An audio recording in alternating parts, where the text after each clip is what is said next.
Beyond Good and Evil is a philosophical book written by philosopher Friedrich Nietzsche between 1881 and 1886, originally titled Beyond Good and Evil: Prelude to a Future Philosophy.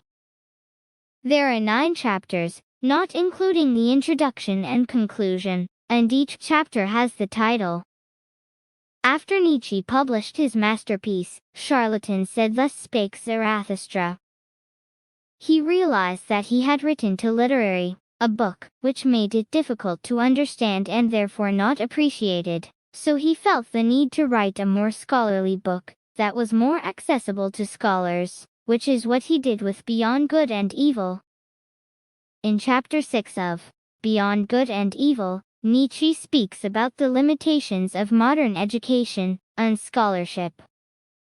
He criticizes the way modern scholars approach knowledge, arguing that they focus too much on objective facts and fail to consider the subjective nature of human experience. Our belief in the objective validity of our judgments is perhaps the greatest danger, because it means that we are bound to be liars. Nietzsche says that scholars present their knowledge as if it were objective truth, when in fact it is often influenced by their own biases and perspectives. He argues that a more honest and truthful approach to knowledge is to recognize the subjective nature of our own experiences and interpretations, and to acknowledge that our understanding of the world will always be limited and incomplete. He also criticizes the tendency of academics to focus on their areas of specialization and expertise, which he believes leads to a narrow and limited view of the world. He argues that true knowledge comes from a willingness to embrace multiple perspectives and engage in interdisciplinary thinking.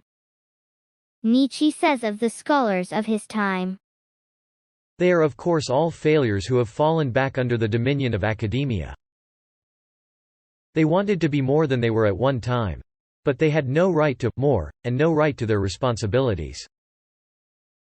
Against a world of scholarly ideology that wants to put every human being into a corner or a specialty, the philosopher must place the concept of greatness in man's very breadth and diversity.